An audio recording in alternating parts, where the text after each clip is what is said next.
খবরের শুরুতেই জানিয়ে দিব সংবাদ শিরোনাম, পরে বিস্তারিত। ইরান কখনো আধিপত্যবাদী শক্তির কাছে আত্মসমর্পণ করবে না, এজেই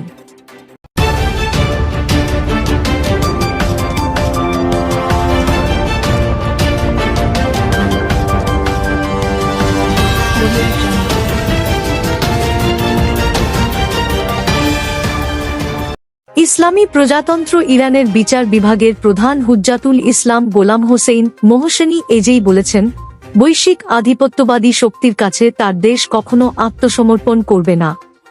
খবর মেহের নিউজ। ইরাকের ন্যাশনাল উইজম মুভমেন্টের নেতা সাইয়েদ আম্মার আল হাকিমের সঙ্গে এক বৈঠকে তিনি কথা বলেন।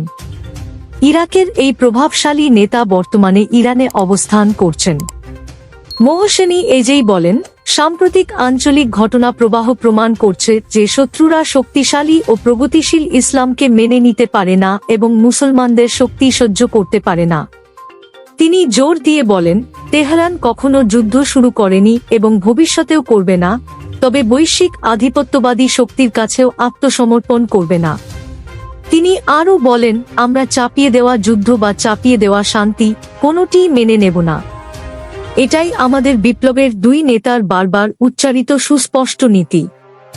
আমরা শত্রুদের প্রতিটি পদক্ষেপ ও ষড়যন্ত্রের ব্যাপারে সজাগ আছি।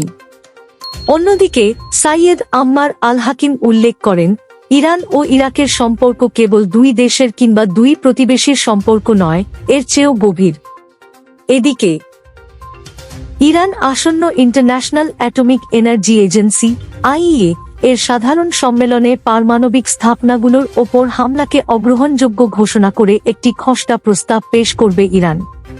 কূটনৈতিক সূত্রগুলো জানিয়েছে, ইসলামী প্রজাতন্ত্র ইরান বর্তমানে একটি প্রস্তাবের খসড়া প্রস্তুত করছে এবং তা সম্মেলনে উপস্থাপন করবে।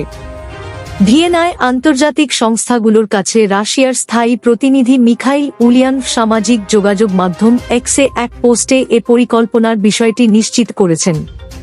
তিনি ওয়াল স্ট্রিট জার্নালের এক সাংবাদিকের সমালোচনার জবাব দেন, যিনি রাশিয়াকে এর আগে ইরানের একটি প্রস্তাব সমর্থনের কারণে অভিযুক্ত করেছিলেন। উলিয়ান বলেন, ওই সাংবাদিক আসলে আইইএ বোর্ড অব গভর্নর্স এবং সাধারণ সম্মেলনের পার্থক্যই জানেন না, যেখানে ইরান তার প্রস্তাব উত্থাপন করতে যাচ্ছে। তিনি আরও বলেন, রুশ বিরোধী প্রচারকারীদের এমন আলোচনায় নামার আগে আরও ভালোভাবে প্রস্তুতি নেওয়া উচিত, যাতে নিজেদের এমন বিদ্রুপাত্মক ও পরস্পর বিরোধী অবস্থানে না ফেলেন। আইইএ সাধারণ সম্মেলন আগামী 15 সেপ্টেম্বর ভিয়েনায় শুরু হবে এবং এটি 5 দিন ধরে চলবে। ইরানের পররাষ্ট্রমন্ত্রী আব্বাস আরাগচি জানিয়েছেন, যুক্তরাজ্য, ফ্রান্স ও জার্মানি E3 স্ন্যাপব্যাক প্রক্রিয়া চালু করায় তেহরান সম্পর্যায়ের জবাব দেবে। শুক্রবার 29 আগস্ট এক প্রতিবেদনে এ খবর দিয়েছে মেহর নিউজ। বৃহস্পতিবার রাতে ইউরোপীয় ইউনিয়নের পররাষ্ট্রনীতি প্রধান কায়া কাল্লাসের সঙ্গে টেলিফোন আলাপে তিনি এই হুঁশিয়ারি দেন।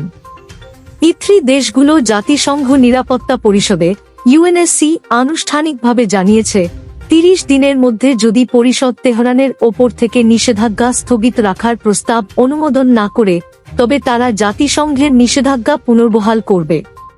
পরবর্তী ভিডিও পেতে আমাদের ইউটিউব চ্যানেলটি সাবস্ক্রাইব করে সাথে থাকুন।